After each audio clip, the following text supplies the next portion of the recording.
Hola, querido oyente. En el día de hoy Dios nos regala la gracia de ser testimonio. Es por eso que te invitamos a disponer tu corazón para que puedas reconocer en esta historia el llamado especial que Jesús te está haciendo. Inter 4:12, por Dios y para Dios. Hola, querido oyente. El día de hoy quiero contarte la historia de un joven que quizá como tú ha crecido con un gran vacío en su corazón. Pasó gran parte de su vida cuestionándose y preguntándole a Dios por qué estas cosas le pasaban a él. ¿Sabes? Pienso que las heridas más profundas y las que más duelen en la vida vienen de parte de nuestra propia familia. Así que acompáñame porque quiero compartirte mi historia. Un 13 de noviembre de 1995 llegó al mundo en una familia conformada por mamá, papá, hermano mayor y mis abuelos maternos. Una familia llena de amor. Fui el segundo hijo de un matrimonio maravilloso. Mi mamá estaba muy enamorada de mi papá, un hombre trabajador que tenía muchísimos amigos. Era un hombre muy querido y era muy dedicado a sus hijos. Cuando llegaba de su trabajo, solía jugar y mimarnos a mi hermano y a mí. Con él éramos muy felices. O bueno, eso es lo que me cuentan. Tristemente no recuerdo nada de eso. Y ese papá amoroso, maravilloso, solo en la memoria de pocos. Pues solo tenía 2 años cuando una llamada iba a cambiar la vida de nuestra familia. Una noche sonó el teléfono de mi casa. Llamaban del hospital. Mi mamá pasa al teléfono y le dicen que se tiene que ir corriendo para el hospital porque mi papá se acaba de accidentar. Él viajaba en moto, era vendedor externo en una empresa y de regreso a casa se había caído la moto. Entonces mi mamá se dirige hacia el hospital y desesperada llega preguntando por él. Empieza a buscarlo consultorio por consultorio y al llegar a la puerta de una habitación de hospital se encuentra con un panorama desolador, algo que nunca pensó llegar a ver en su vida. Había un hombre bañado en sangre, con todo su cuerpo hinchado, morado, con múltiples fracturas, con varios médicos alrededor, que al mirarse agacharon la cabeza, diciendo que ese hombre no iba a sobrevivir. Ese hombre era mi papá. Él chocó con una tractomula cuando se dirigía a Chinchina nuevamente. Como les digo, yo tenía solo 2 años, así que no recuerdo nada de eso. Mi papá quedó inconsciente completamente y el diagnóstico que los médicos le fueron a mi mamá era que solo un milagro podía salvarle la vida. Mi mamá se pone a orar, le pide a Dios que por favor no deje que se vaya su esposo, el papá de sus hijos, el amor de su vida. Y días después, mi papá despierta. Dios hace un verdadero milagro en él. Pero mi papá queda con varias cosas de ese accidente. Mi papá empieza a sufrir de epilepsia. Él se despierta con pérdida de memoria. Él ha olvidado por completo que tiene hijos, que tiene esposa. Olvida quiénes son sus familiares. Y deben empezar un proceso con él nuevamente de adaptación, el cual es muy difícil. A mi papá le dan de alta para el hospital, vuelve a la casa y empezamos a tratar de hacer nuestra vida como se podía. Mi papá frecuentemente tenía ataques de epilepsia, tomaba unos medicamentos muy fuertes para controlar y podría decir que este suceso cambió completamente nuestras vidas. Les cuento que a medida que fui creciendo fui compartiendo mi vida con mi papá, viéndolo como una persona que no nos daba amor, que no estaba pendiente de nosotros, que no jugaba con nosotros, que no se reía con nosotros, que compartía muy poco con nosotros. A mi papá lo pensionaron después del accidente, él ya no podía trabajar, y en cuanto recuperó un poco de su memoria, volvió a salir a tratar de encontrarse con amigos. Algo que me cuentan y que de verdad me duele un poco, y es que mi papá tenía muchísimos amigos antes del accidente, y después del accidente mi papá quedó sin un solo amigo. Y después de que mi papá volvía a salir a la calle, salió a tratar de hacer nuevas amistades,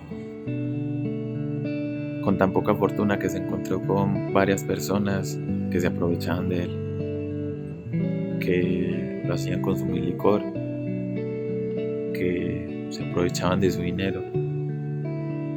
Y de esta manera mi papá en varias ocasiones llegaba borracho a la casa. Mi hermano y yo teníamos que ver cómo se levantaba con ataques de epilepsia, lo cual era demasiado fuerte para 2 niños de 5 o 7 años. Y nos tuvimos que acostumbrar a esto porque se volvió una constante. Siguió pasando el tiempo, mi hermano y yo empezamos a crecer un poco más. Mi papá tenía que asistir a citas de control con mi mamá, con el psiquiatra, y cada vez la situación se iba complicando un poco más. Pero a mi hermano y yo no entender por completo la situación, seguíamos anhelando tener ese papá que veíamos que tenían nuestros amigos. Un tío nos ingresó a una escuela de formación deportiva para que empezáramos a jugar fútbol. Nos enamoramos completamente de este lindo deporte y lo acogimos como una disciplina, como un estilo de vida. Al ser los dos tan constantes, empezamos a jugar en el equipo, y al yo ser un joven tan disciplinado en los entrenamientos y tan constante, me nombraron capitán del equipo. Y saben, no había una tristeza más profunda en mi niñez que cuando eran partidos muy importantes, yo volteaba a ver a las gradas y mis compañeros de equipo contentos, todos saludando a sus papás en las gradas orgullosos de sus hijos, aplaudiéndolos. Y cuando yo volteé a mirar, mi papá no estaba allí. Eso me causaba un gran vacío en el corazón, porque yo quería, al igual que los otros, sentir ese acompañamiento, ese apoyo, ese amor de un papá, pero que sabía que no lo podía tener porque la situación con mi papá era complicada. Mis vacaciones de la escuela eran ir a la casa de mi primo. Les cuento que la vida me regaló un hermano menor. Tengo un primo que es 3 años menor que yo, el cual desde el momento en que llegó al mundo lo acogí como mi hermano menor, y siempre he sentido la responsabilidad de estar con él, de acompañarlo, de enseñarle cosas. Y eso era lo que me fascinaba hacer, ir a estar con él, jugar con él, enseñarle a jugar fútbol. Y cuando llegaban mis vacaciones me iba a dormir a la casa de él, estaba con mis tíos. En el día solíamos jugar todo el día hasta que nos cansábamos. Y ya cuando caía la noche volvíamos a la casa y compartíamos un rato en familia. Sentaba mi tía, mi tío, mi primo y mi primo y yo. Nos sentábamos a ver televisión y entre risas compartíamos. Y era algo que me generaba muchísima nostalgia, y algo que también entristecía un poco mi corazón, porque sabía que esos momentos yo no los podía vivir en mi casa por mi papá. Y recuerdo mucho una cena que me hacía sentir un vacío enorme, y era al ver cómo mi tío colocaba en sus piernas a mi primo y lo llenaba de besos, le decía cuánto lo quería y jugaba con él. Yo al ver esto, mi corazón se llenaba de tristeza, porque quería tener eso, quería que mi papá fuera así conmigo, pero una realidad que yo no podía vivir.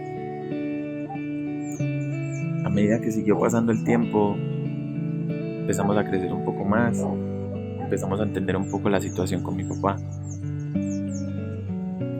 Al pasar de varias citas con el psiquiatra, un día le dice a mi mamá que lo mejor que puede pasar es que mi papá se vaya de la casa, ya que mi mamá le contaba todos los comportamientos que él tenía.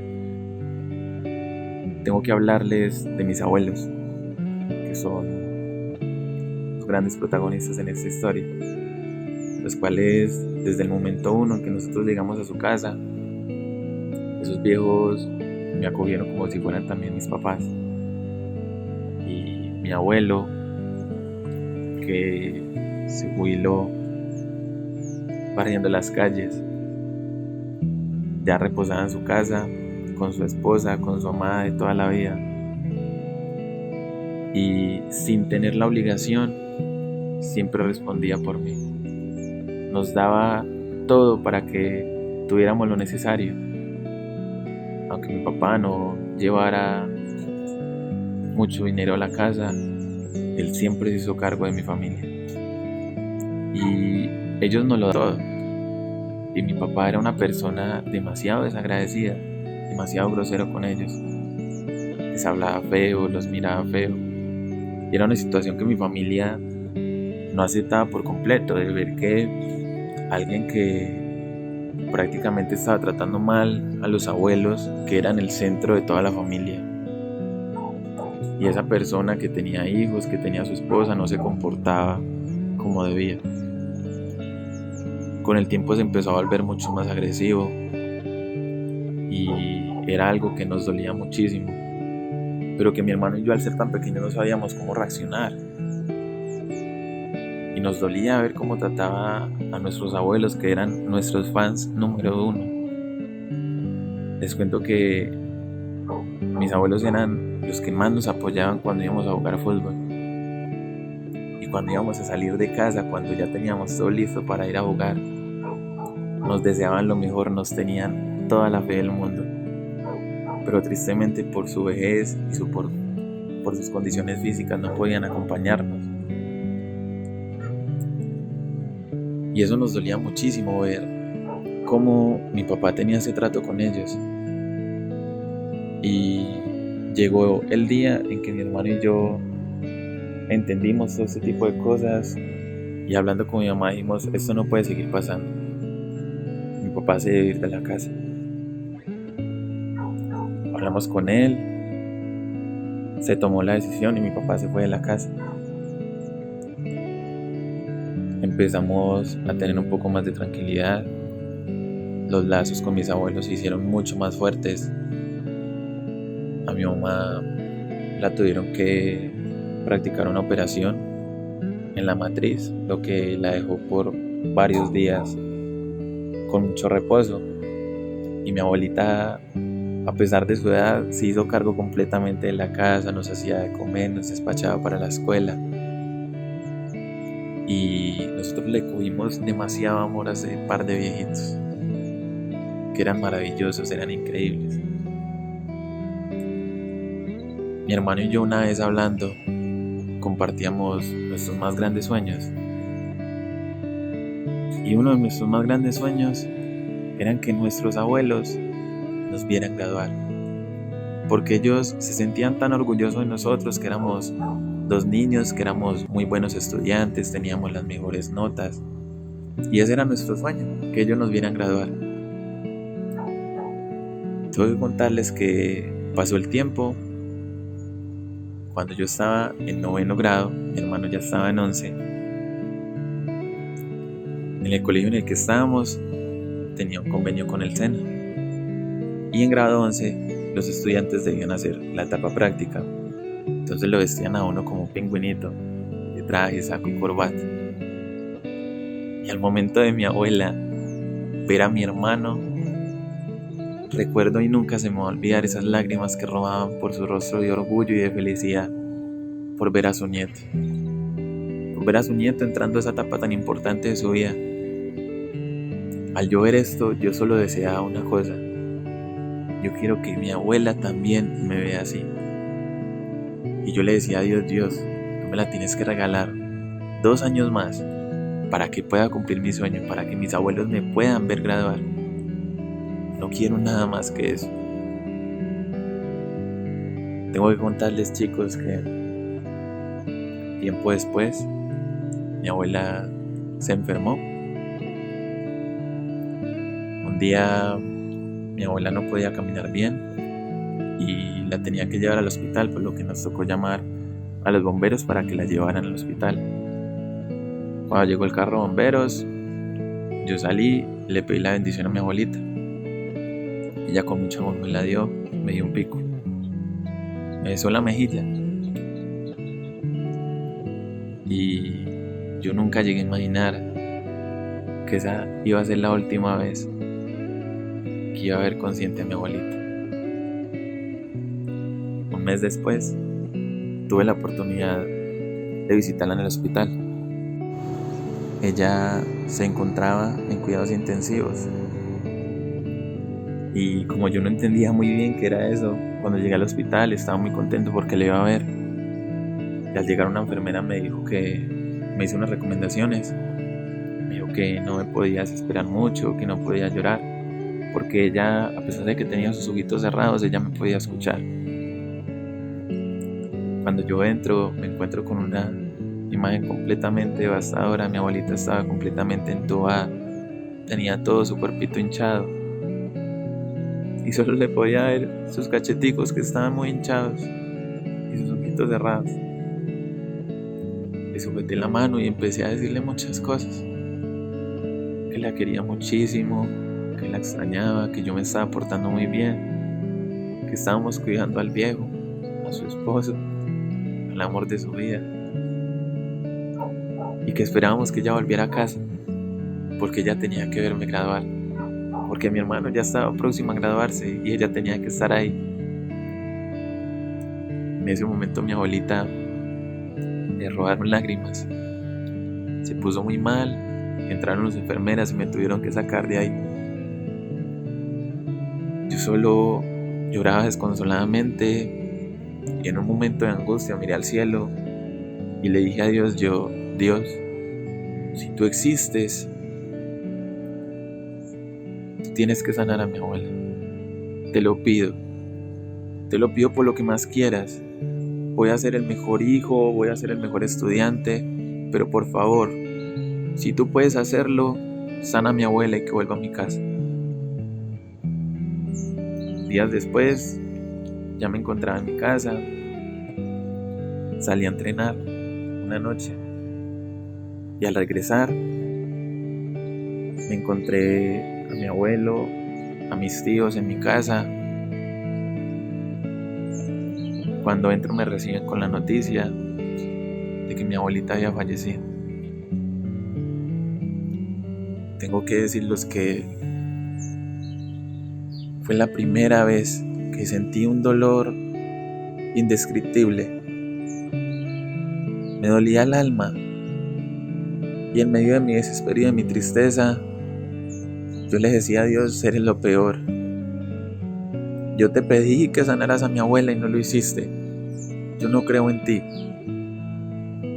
Mi familia me regañaba, me decía que no podía hacer eso, que yo tenía que ser fuerte, porque mi abuelito no nos podía ver mal, pues había acabado de perder a su compañera, a la compañera de toda su vida, al amor de su vida, a la mamá de sus hijos,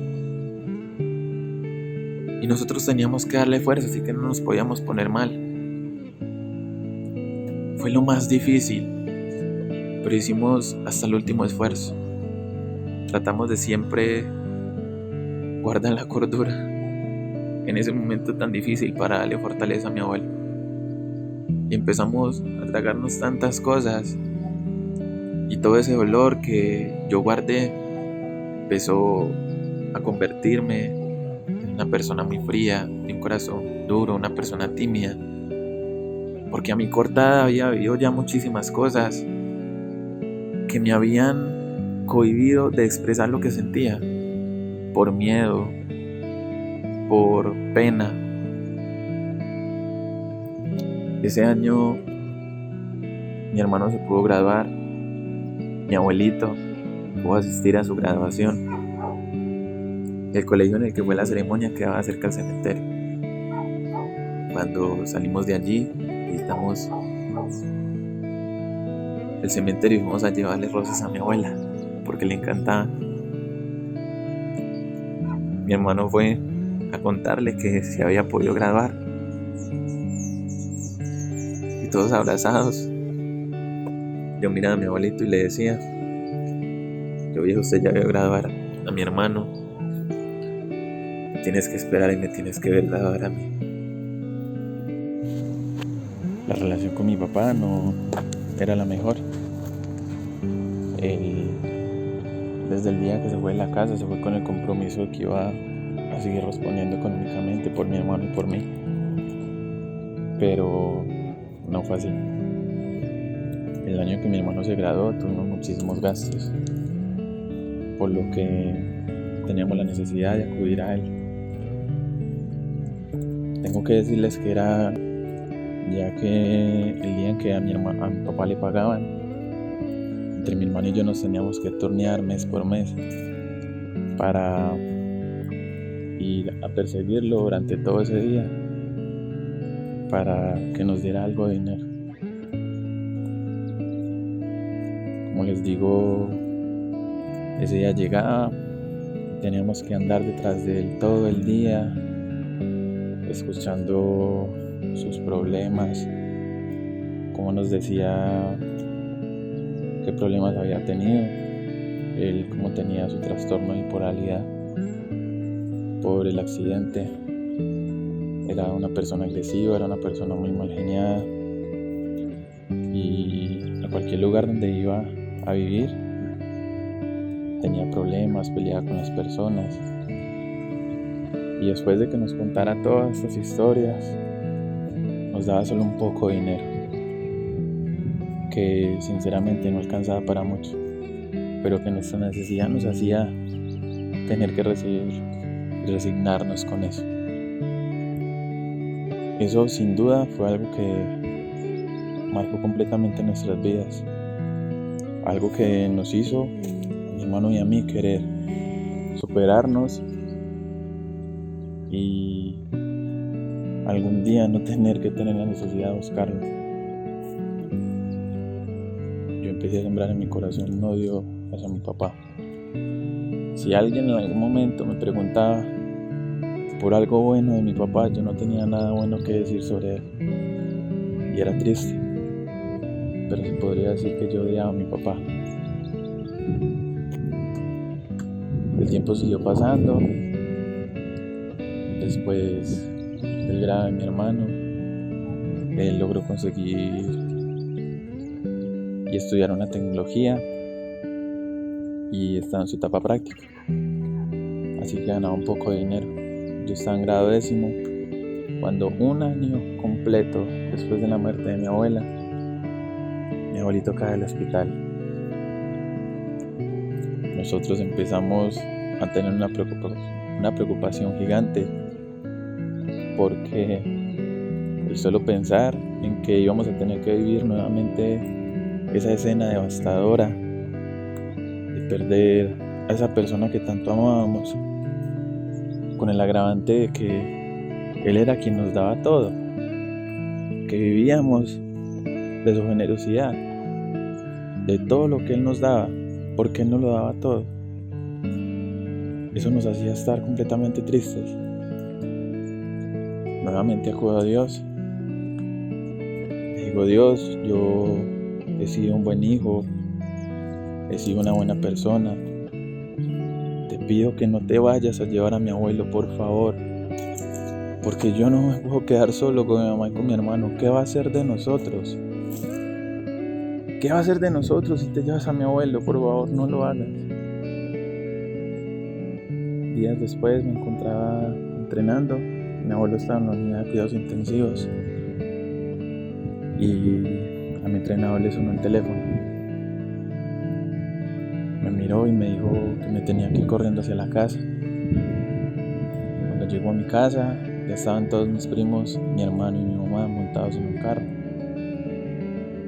Me dijeron: te tienes que subir porque nos vamos ya. para el hospital a ver a tu abuelo. Cuando llegamos, salió el médico y nos dijo que nos había llamado porque quería que nosotros nos despidiéramos de mi abuelo, que él aún no se había ido porque él se quería despedir de nosotros. Aún no entiendo cómo fuimos capaces de tomar fuerzas y entrar a esa habitación nuevamente, donde vimos a mi abuelo entubado, conectado a muchas máquinas, ya en sus últimos momentos. Todos rodeamos su cama y empezamos a orar, a decirle que él ya se podía ir tranquilo, que mi hermano y yo en algún momento nos íbamos a hacer cargo de mi mamá, que le agradecíamos mucho por todo lo que nos había dado y que ella se podía ir en paz. Segundos después mi abuelo muere. Y ya cuando vemos que van a entrar a desconectar todo, esa fortaleza se va al piso y nos ponemos muy mal. Empezamos a llorar, entramos en una desesperación muy grande. Ya no teníamos que ser fuertes, ya no teníamos a quien mostrarle fortaleza. Y yo nuevamente miraba al cielo y le decía a Dios, ¿cómo me haces esto? ¿Cómo te llevas a mi abuelo? ¿Ahora qué va a hacer de nosotros? Mi hermano está estudiando, yo estoy estudiando. ¿Cómo vamos a hacer para vivir? Tú eres lo peor, yo no creo en ti. Fueron momentos demasiado difíciles. Creo que no hay un dolor más grande que haya sentido en mi vida que ver partir a mis viejos, porque ellos lo eran todo para mí. Después de eso caí en una depresión profunda. Casi me tiré el grado 10º, el grado 11. Me había convertido en una persona fría, en una persona que no expresaba lo que sentía, en una persona muy sola, muy callada. Eso me dificultaba muchísimas cosas. A raíz de todas estas cosas que me habían tocado vivir, se podría decir que yo no creía en Dios. Mi familia era católica, iba a misa, mi mamá iba muchísimo a misa, me invitaba y a mí no me gustaba que me hablaran de ese tema. Eso para mí era otra cosa porque yo no creía. Tiempo después empezaron a llegar más problemas a nuestras vidas. Mi hermano logró conseguir un trabajo. Después de la muerte de mi abuelo, gran parte de mi familia nos ayudó muchísimo económicamente. Mis tíos, mis primos, siempre estuvieron apoyándonos. Cuando mi hermano consiguió un buen trabajo, él se empezó a hacer cargo de la obligación. Yo estaba estudiando la tecnología, pasé a mi etapa práctica, también empecé a ganar dinero y empezamos a vivir un poco normal. Hasta que volvió a aparecer mi papá. Ahora el que necesitaba era él. Le iba y buscaba a mi hermano o las personas que eran los dueños de las casas donde vivía mi papá. Iban a buscarnos a nuestros trabajos, a ponernos quejas de él, a decirnos que él le debía plata, que él había dañado cosas. Constantemente nos llegaban con muchos problemas de él que teníamos que resolver nosotros por ser sus hijos. Después de que él no respondió con nosotros, después de que él no nos demostró amor, no nos demostró afecto, no se preocupó por nosotros, porque teníamos, porque no teníamos, porque nos faltaba, teníamos que entrar nosotros a responder por él. Lo hacíamos.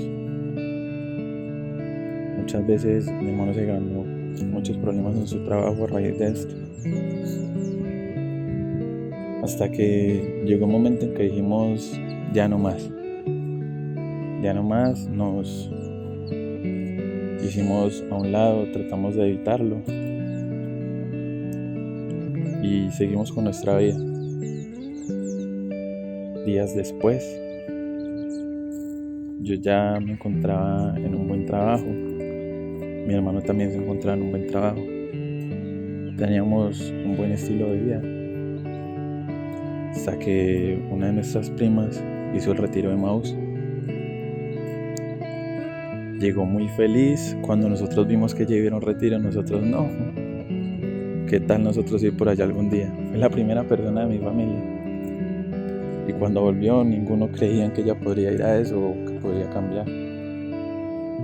Llegó con su vida completamente cambiada y ella se encargó de empezar a orar por la conversión de toda la familia. Empezó a ir su esposo, empezaron a ir nuestros tíos, nuestras tías, nuestros primos, y en toda mi familia yo era el único que no había ido a un retiro. Hasta que un día mi prima, que ya había hecho el retiro de ITER, me dijo como, oye, te quiero invitar a un retiro. Y yo yo no puedo ir, en mi trabajo no me dan permiso, anímate, mira las fechas. No, yo no puedo ir. En mi trabajo yo tenía un fin de semana libre cada 45 días. Las posibilidades de que yo pudiera asistir a un retiro eran muy pocas. Para el 7º retiro de ITER Manizales, justo la fecha se me cruzó con el descanso. Así que ya no tenía excusa. Tenía a toda mi familia impulsándome para ir. Así que yo dije, bueno, voy a ir.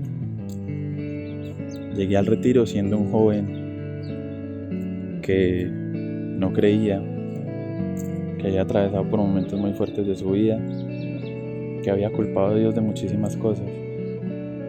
Yo renegaba y le había culpado a Dios toda mi vida porque Él no me dio un papá,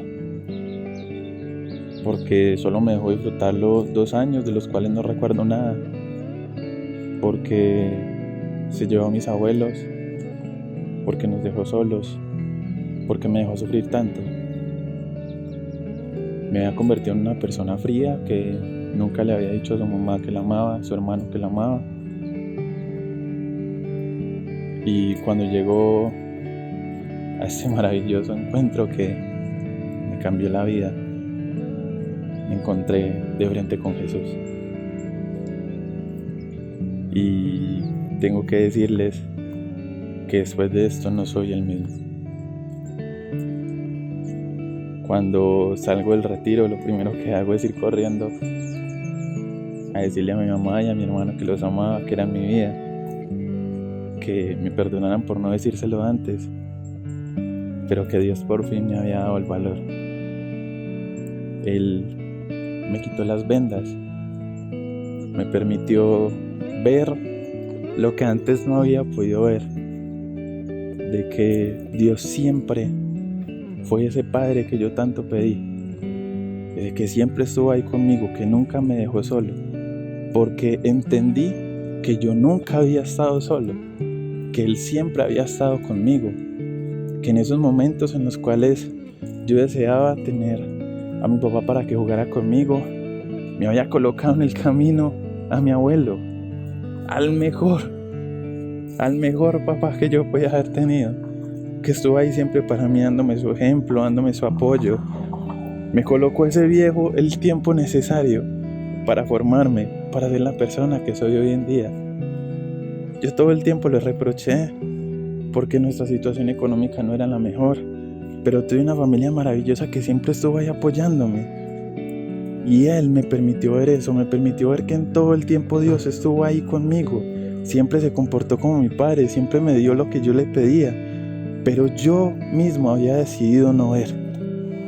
No me había fijado en que Dios había llenado mi camino de ángeles, de que tenía a mi lado a mis tíos, que nunca nos dejaron solos, a los hermanos de mi mamá, que adoptaron ese papel de ser un padre también para nosotros y nos dieron todo su apoyo, su comprensión, su ejemplo, sus consejos.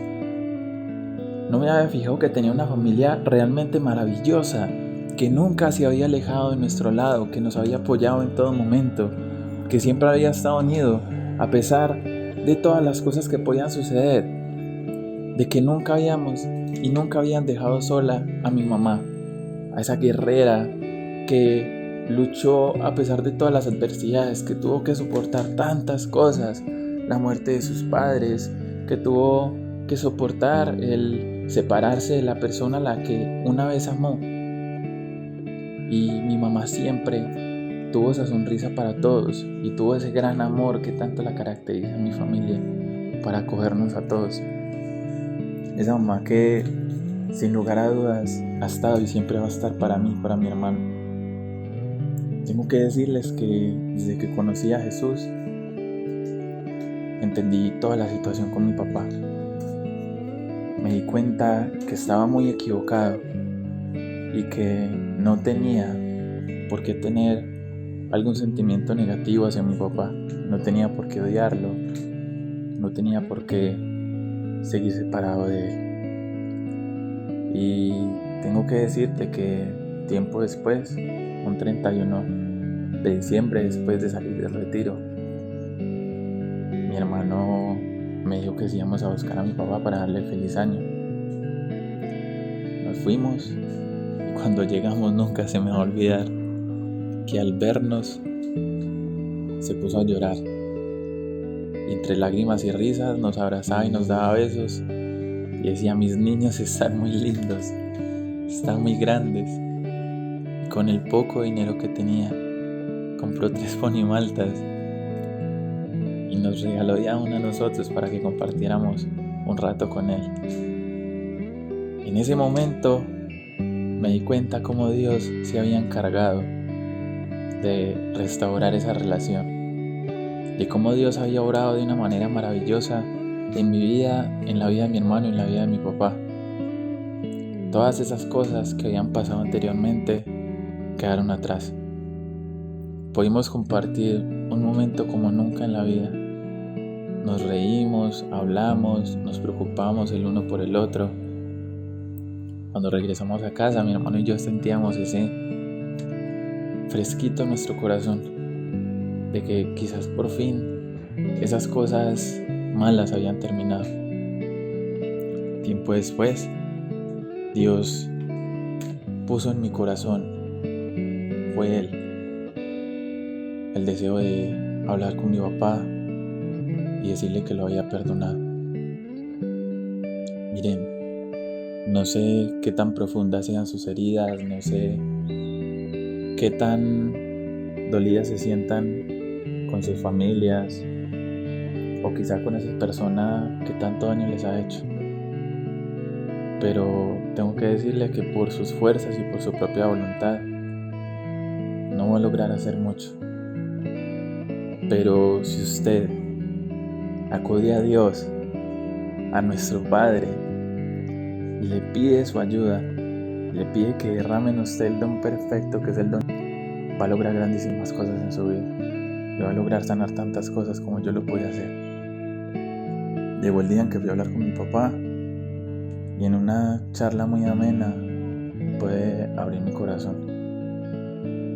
Quedamos en muy buenos términos. Después de eso nuestra relación es buena. De vez en cuando hablamos, conversamos, nos mandamos saludos a nuestras familias. Y tengo que decirles que ha sido un milagro que solo ha podido hacer Dios. Y sabes, desde el momento en que conocí a Jesús, me enteré y pude quitarme esa gran venda de los ojos de que ese Padre que yo siempre quise tener, siempre lo había tenido en el cielo. Que ese Padre que todos tenemos, que es infinitamente amoroso y infinitamente misericordioso, siempre había estado ahí para mí. Que a pesar de tanto que yo le renegué, a pesar de tantas cosas feas que yo le dije en algún momento, a él eso no le importó. Y siempre me amó, siempre estuvo ahí para mí en todos los momentos de mi vida. Pude ver su mano. Al principio les dije que esta era la historia de un joven que había crecido con un gran vacío en su corazón. Ahora tengo que decirles que esta es la historia de un joven que había crecido con un gran vacío en su corazón, pero que cuando conoció a Jesús, a Dios, a su Padre, con su amor y con su infinita misericordia, logró llenar todos y cada uno de sus vacíos. Hoy quiero invitarte a que abras los ojos, a que dejes entrar a Dios en tu corazón, porque te aseguro que Él y solo Él puede hacer grandes milagros en tu vida. Los amo en el amor de Cristo. ITER 412, por Dios y para Dios.